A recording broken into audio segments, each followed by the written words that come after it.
Hi everyone, it's DiabeticDanica. Welcome back to my channel. Surf's up.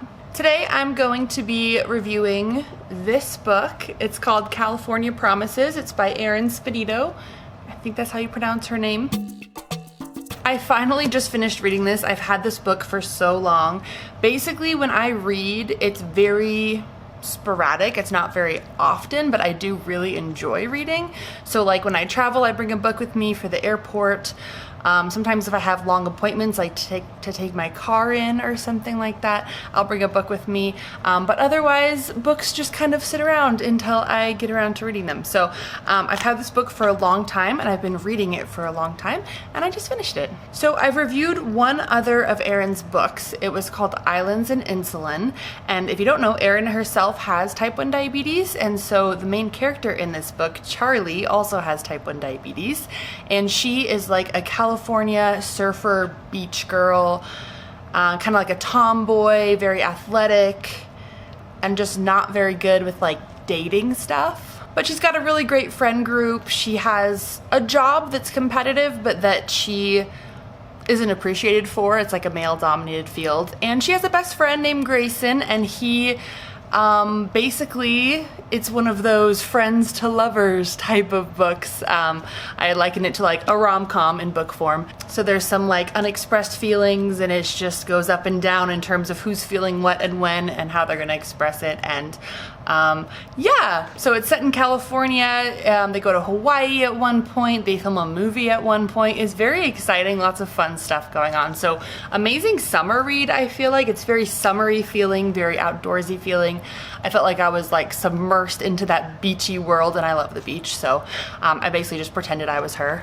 And one of the things I really like about this is it doesn't shove diabetes into your face. It's not like a book about diabetes. It's a book about what I just told you, the actual plot and the characters, but diabetes is there, and diabetes can play a role in some things, and it can also take a back seat, and it can also not be mentioned at all. So I really like how diabetes is kind of in the background, because that's how life is, right? Most of the time, my life is not revolving around my diabetes.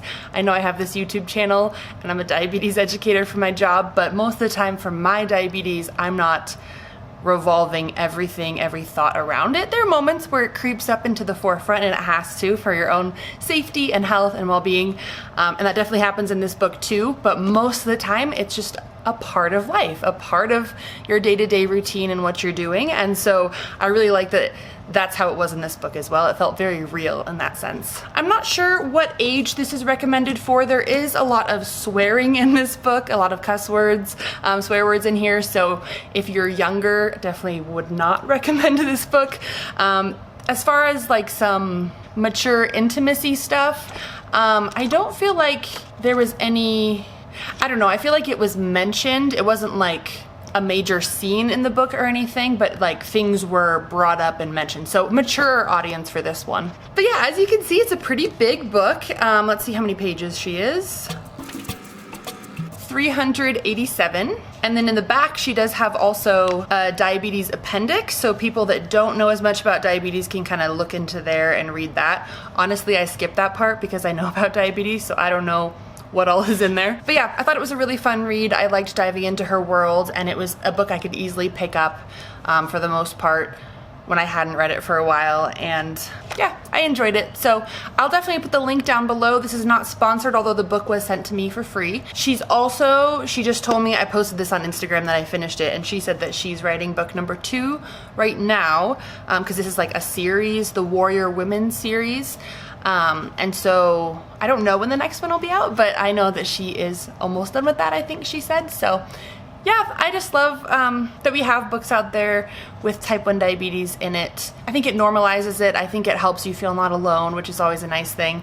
Although I honestly never feel alone in my diabetes because I'm surrounded by it, but I know a lot of people do. So just wanted to let you know a book that I enjoyed, so that if you wanted to check it out, you could, and support another person with type 1 diabetes. Thanks guys so much for watching. Give this video a thumbs up if you liked it. Don't forget to subscribe if you haven't already. I make new videos about diabetes regularly.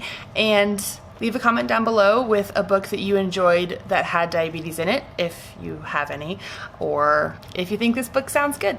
Thanks guys. Bye. I even wore, my camera's really high, but I even wore some palm trees for the occasion, and I got my shades. So I'm ready to hit up the beach.